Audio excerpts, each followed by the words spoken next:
On a un peu parlé de soins palliatifs ces derniers mois, mais il me semble que nous avons surtout parlé d'euthanasie en Belgique et ailleurs en Europe. Quels ont été les changements législatifs sur le sujet au niveau belge ? Alors au niveau belge, évidemment, parce qu'au niveau européen, il n'y a pas vraiment de compétences là-dessus, ni même d'initiative. Donc au niveau belge, on a deux amendements, deux modifications qui ont été apportées à la loi de 2002 sur l'euthanasie. Une première modification qui intervient dans le contexte qu'Odile a évoqué d'absence de gouvernement, donc en 2019-2020.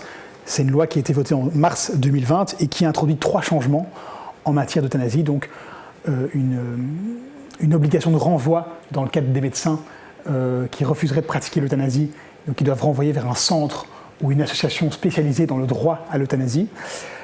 Également un affaiblissement de la liberté des institutions, puisque maintenant les maisons de retraite, les hôpitaux ne peuvent formellement s'opposer à la pratique de l'euthanasie en leur sein.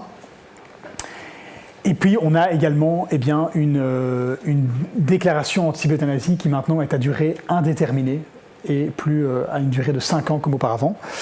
Ça c'est pour la loi de mars 2020. Et puis on a une loi qui a été également votée en mars 2024 et qui, elle, vient à nouveau modifier la législation sur l'euthanasie.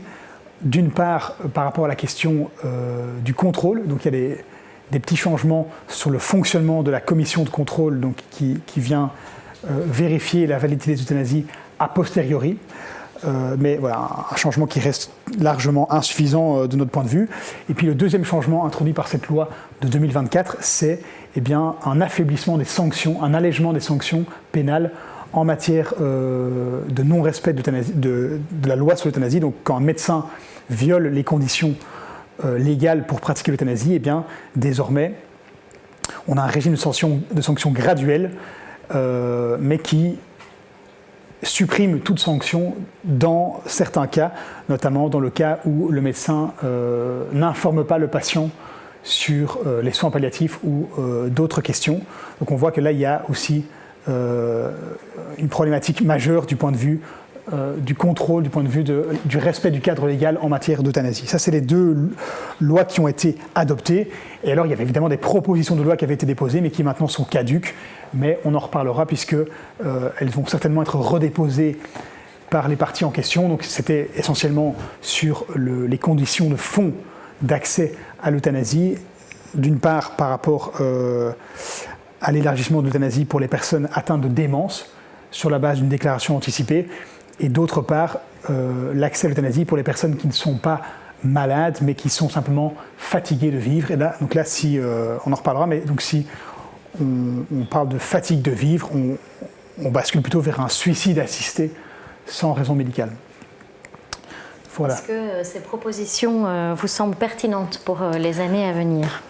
Pour nous, la priorité, c'est vraiment la question, je vais dire d'abord, de l'accès aux soins palliatifs. Donc ça, on l'a évoqué dans le point précédent, mais il y a un lien évidemment avec l'euthanasie, puisque, comme on le voit par exemple pour les patients atteints de cancer, s'il y a un déficit d'accès aux soins palliatifs, il y a parfois un recours à l'euthanasie. Il y a aussi un enjeu fondamental qui est l'enjeu du contrôle, comme je l'ai évoqué. Donc on voit un déficit de contrôle des euthanasies qui sont pratiquées par la commission, mais plus largement par les autorités, puisqu'on a aussi un nombre d'euthanasies clandestines qui reste très important. Et puis il y a l'enjeu finalement de la protection des personnes vulnérables. Donc non seulement les personnes qui ne sont pas en fin de vie et qui pourraient mourir par euthanasie. Donc là on pense aux personnes déprimées, donc fatigue de vivre, aux personnes éventuellement dépressives. Donc on a eu quelques affaires ces dernières années en la matière, notamment chez les jeunes patients, et plus largement chez les personnes qui souffrent de troubles psychiques et qui pourraient demander l'euthanasie et mourir par euthanasie, alors même que la question de l'incurabilité de ces troubles psychiques fait vraiment l'objet de débats au niveau médical. Et puis il y a un enjeu plus large qui dépasse le droit, qui est celui de la sensibilisation de la société au fait que les personnes qui s'estiment indignes de rester en vie puissent malgré tout se voir reconnaître une dignité et ne pas intérioriser une forme de devoir de mourir par rapport au fait qu'elles représenteraient un poids pour leurs proches ou pour la société. Là, il y a vraiment un enjeu de société. Effectivement. Est-ce que les propositions que vous avez évoquées ont été reprises dans les programmes de nombreux partis? Alors, donc, effectivement, les propositions qui n'ont pas abouti par rapport à l'élargissement de l'euthanasie se retrouvent dans les programmes de nombreux partis, en particulier du côté flamand. Donc, l'euthanasie pour démence, donc c'est-à-dire l'euthanasie pratiquée sur une personne qui est atteinte d'une forme de démence, notamment Alzheimer, et qui ne serait pas en mesure de valider sa demande au moment de l'acte d'euthanasie.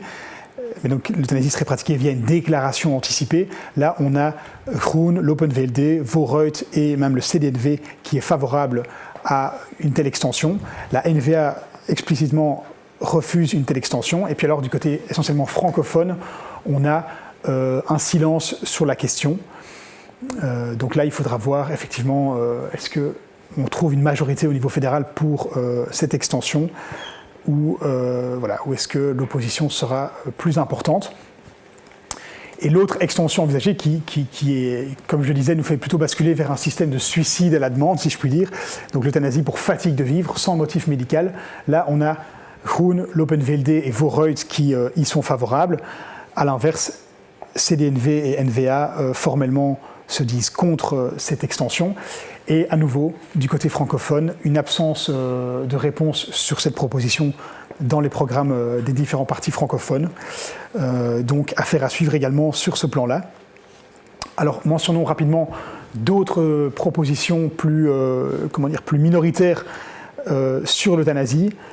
Une qui est importante, je pense, c'est une proposition notamment de l'Open VLD d'élargir l'euthanasie aux nouveau-nés et aux mineurs incapables de donner leur consentement. Donc là, on basculerait plutôt vers une forme, en tout cas pour les nouveau-nés, d'avortement postnatal en cas d'affection grave.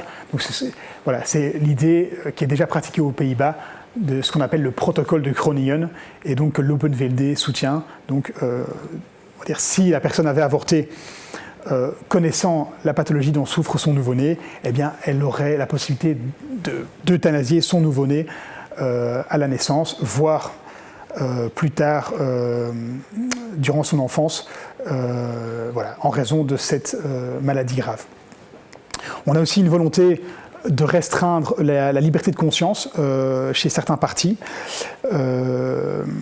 aussi la liberté des institutions par rapport à la pratique de l'euthanasie. Et donc ça, on retrouve chez l'Open VLD, également chez Vooruit et au Parti socialiste. Voilà. Et alors, plus largement, sur l'euthanasie, Ecolo n'a pas de proposition spécifique, mais propose d'élargir, de faciliter l'accès à l'euthanasie.